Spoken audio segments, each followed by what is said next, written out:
Disse, pois, Marta a Jesus: Senhor, se tu estivesses aqui, meu irmão não teria morrido. Mas também agora sei que tudo quanto pedires a Deus, Deus te concederá.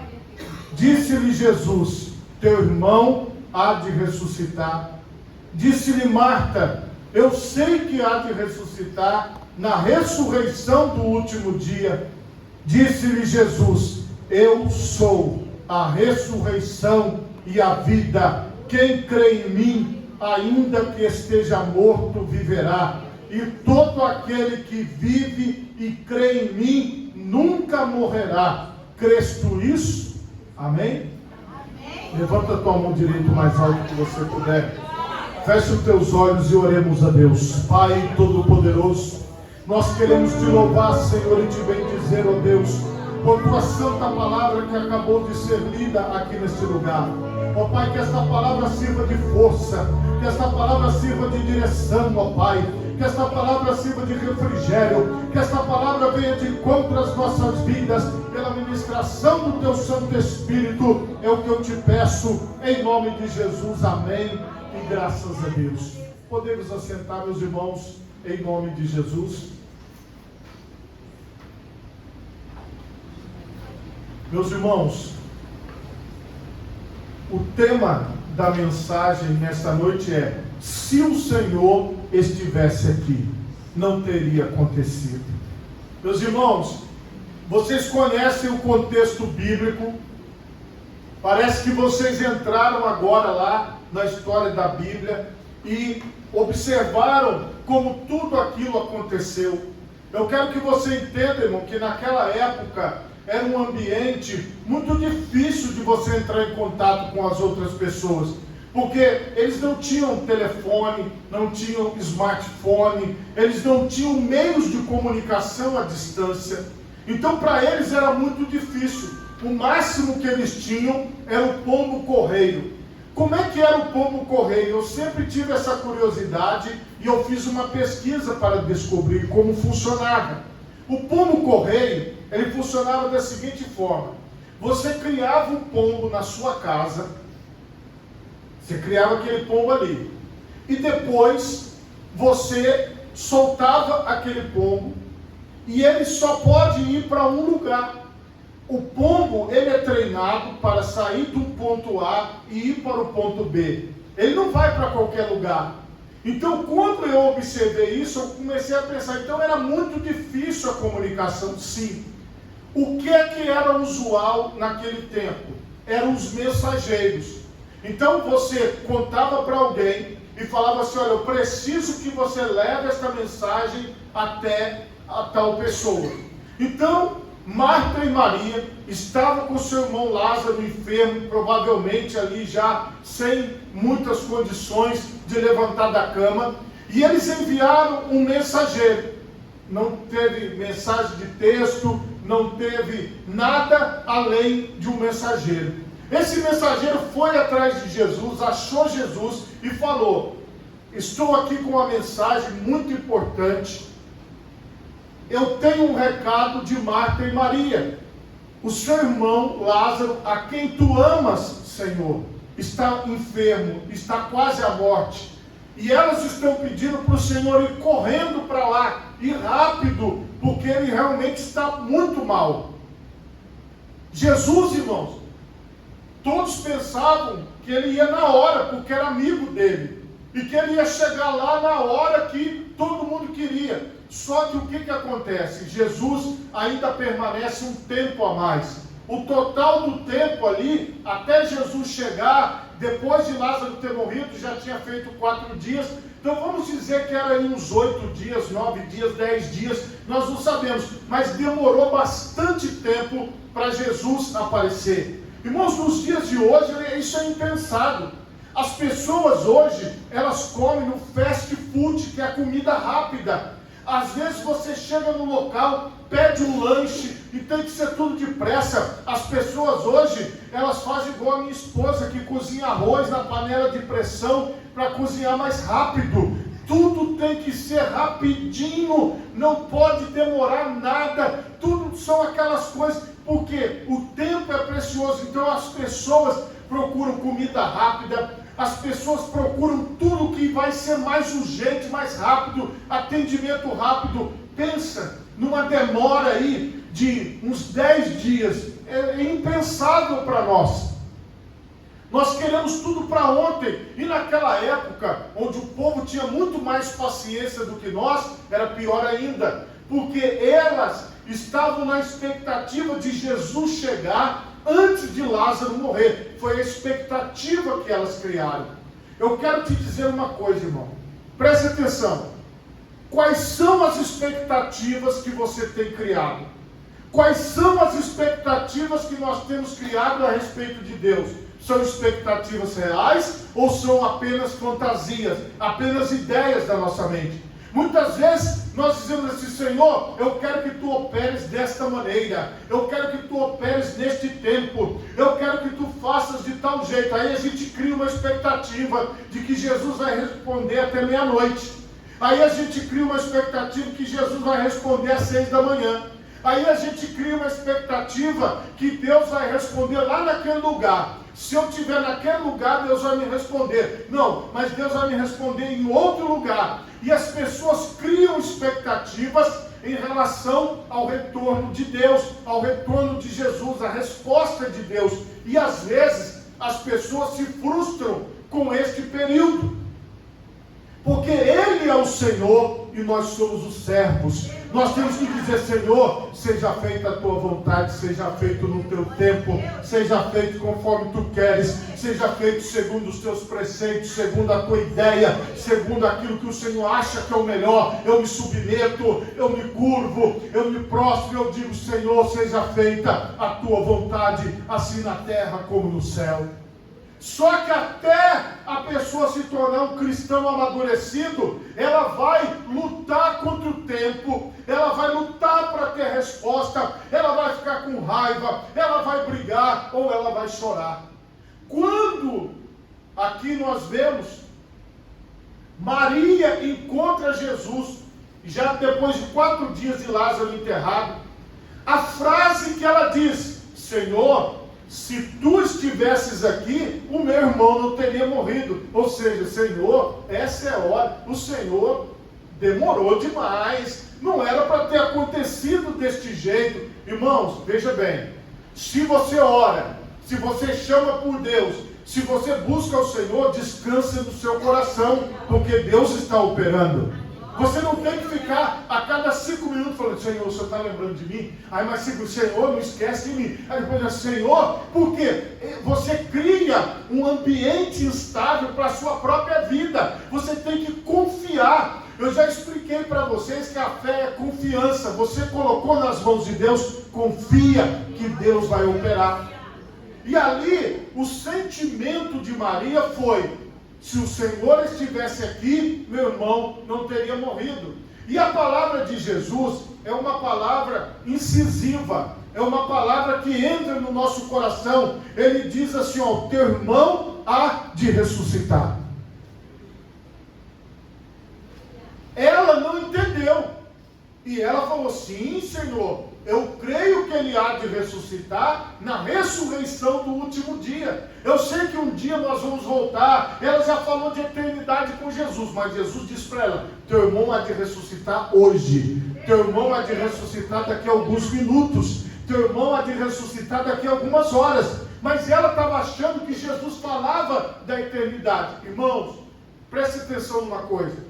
Todas as vezes que nós tentarmos interpretar a resposta de Deus e a vontade de Deus segundo a nossa luz, todas as vezes que nós tentarmos interpretar o mover de Deus segundo o nosso pensamento, nós não vamos conseguir atingir o objetivo. Ela poderia ter feito uma outra pergunta para Jesus, dizendo: Senhor, o que o Senhor está querendo dizer com isso? Me explica melhor. Mas ela não perguntou, ela já interpretou que Jesus estava falando da ressurreição do último dia. Mas Jesus, ele deu uma palavra para ela, falou: eu não estou falando da ressurreição do último dia. Presta atenção, eu sou a ressurreição e a vida, e quem crê em mim, ainda que esteja morto, viverá. E todo aquele que vive e crê em mim, nunca morrerá. Você consegue acreditar nisso? Aí Maria olhou e falou: olha, eu até posso, né, começar a ponderar isso aí, porque o senhor está falando, né? Já que o senhor está falando, estava aquele clima no ar. Sim, Senhor, creio que tu és o Cristo, o Filho de Deus, que havia de vir ao mundo. Ela deu uma volta.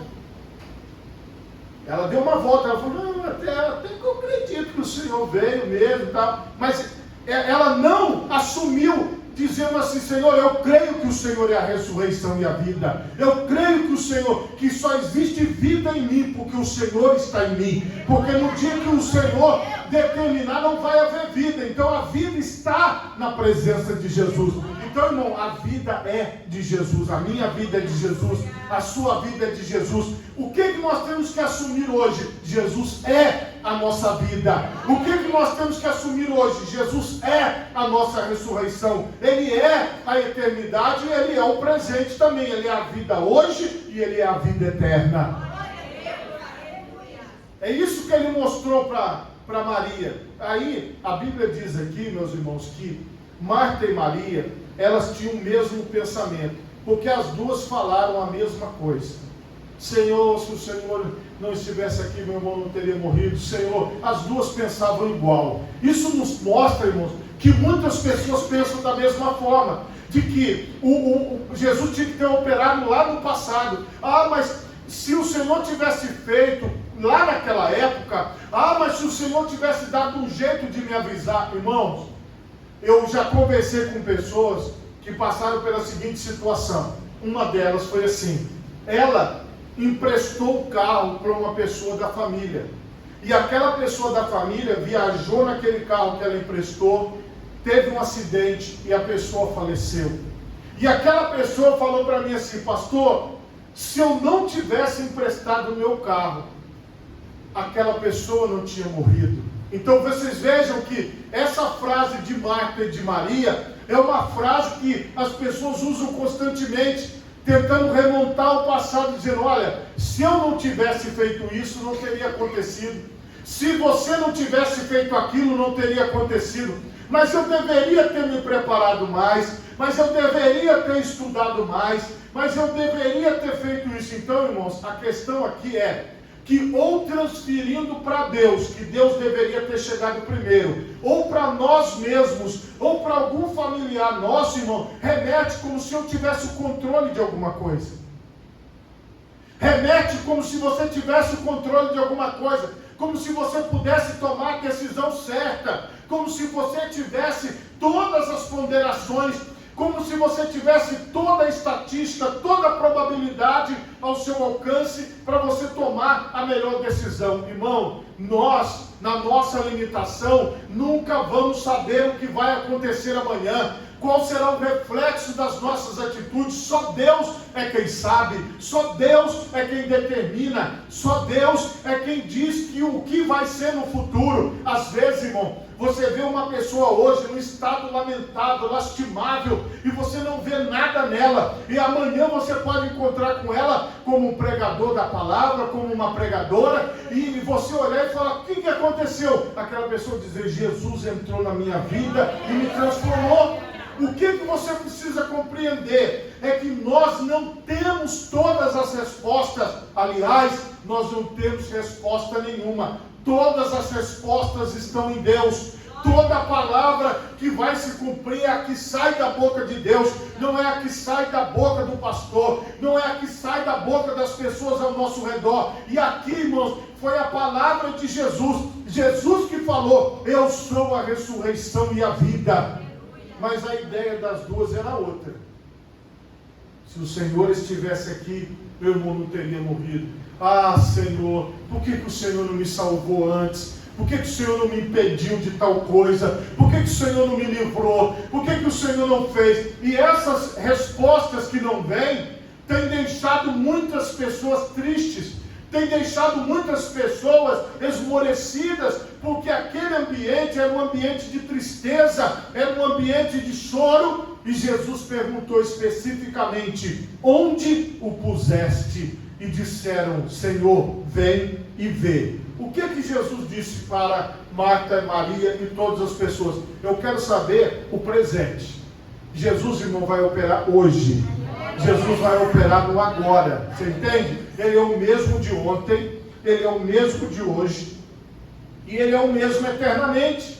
Aqui nós temos que entender que esse movimento que Jesus fez foi para aquele momento, foi para aquela situação. Marta e Maria não sabiam, mas Jesus já tinha revelado para os apóstolos, dizendo: Lázaro já está morto, mas eu vou lá para ressuscitá-lo. Os apóstolos sabiam que Jesus estava indo lá ressuscitar Lázaro, mas Marta não sabia e Maria não sabia. Então, irmão, o fato de eu não saber de alguma coisa não significa que Deus não vai fazer. Deus não precisa mostrar nada para mim, para Ele fazer. Ele pode fazer na hora que Ele quiser. Então nós temos que parar de criar uma expectativa, dizer: Senhor, me mostra o que o Senhor vai fazer. Senhor, fala comigo o que o Senhor vai fazer. Não, irmão, coloca na sua mente: Senhor, eu sei que o Senhor vai fazer. Como? Eu não vou me meter. Eu vou deixar Deus agir. Eu vou deixar Deus operar. Eu vou deixar Deus fazer do jeito dele. Porque às vezes o jeito de Deus não é o nosso. Não é o que estava na cabeça de Marta e Maria. Marta e Maria pensaram assim: ó, daqui a pouquinho Jesus vai chegar, vai colocar a mão em Lázaro e ele vai ficar bom e a gente vai voltar à vida normal. Mas não aconteceu. Elas enterraram o irmão e acharam que tudo estava perdido. E agora Jesus, ele chega e ele está diante do sepulcro que era cavado numa rocha, no monte, e tirou-se a pedra que estava ali naquele túmulo, que estava hoje, se fosse no dia de hoje, seria você ir no cemitério, naquelas gavetas onde colocam os corpos, era mais ou menos assim, os corpos, e ali estava, naquela pé daquela montanha, eles arrancaram a pedra, e você entrava para dentro daquele túmulo, e ali dentro estava Lázaro, e já estava fedendo, porque o mau cheiro aqui foi falado. Então as pessoas sentiam o odor, as pessoas sentiam que realmente estava morto mesmo, porque estava fedendo muito, era muito fedorento o local. Então eles sabiam que era uma sepultura, eles sabiam que era um sepulcro. E depois que Jesus ordenou e eles tiraram a pedra, a Bíblia diz algo muito poderoso. Jesus, ele levantando os olhos para o céu, disse: Pai, graças te dou por me haveres ouvido. Eu bem sei que sempre me ouves, mas eu disse isso por causa da multidão que está ao redor, para que creiam que tu me enviaste. E tendo dito isso, clamou com grande voz: Lázaro, vem para fora. E o defunto saiu, tendo as mãos e os pés ligados em faixas, e o seu rosto envolto no lenço. Disse-lhe Jesus: desligai-o e deixai-o ir. E muitos dentre os judeus que tinham vindo a Maria e que tinham visto o que Jesus fizera, creram nele. Quando você vai ler a palavra de Deus, você vai ver que muitas pessoas passaram a seguir Jesus e acreditar em Jesus depois da ressurreição de Lázaro, porque eles verdadeiramente comprovaram a morte, e eles verdadeiramente comprovaram a vida e a ressurreição dos mortos. Irmãos, tem pessoas que só de eu pregar aqui, ela já recebe, ela já entende. Mas existem pessoas que elas vão ter que sofrer. Existem pessoas que elas vão ter que sentir dor. Existem pessoas que vão ter que passar pelo vale da sombra da morte. Mas, irmão, nós não temos que ficar pensando por que está acontecendo isso aqui. Nós temos que dizer: Senhor, se o Senhor está operando, eu sei que no final vai dar tudo certo. Eu sei que no final o Senhor vai dar uma resposta correta. Irmão, o que nós temos que aprender hoje é: Jesus resolve todas as coisas, mas Ele resolve do jeito dele. Então hoje, o que você tem que ter? Fé. Você tem que confiar em Deus. Você tem que acreditar que Deus está no controle, que Ele está trabalhando, que Ele está operando. E no final, eu e você vamos testemunhar dizendo: o Senhor interviu, o Senhor agiu, o Senhor manifestou o seu poder. Se você pode, coloque as duas mãos na altura do seu coração. Feche os seus olhos e oremos a Deus. Pai Todo-Poderoso, neste momento, ó Deus,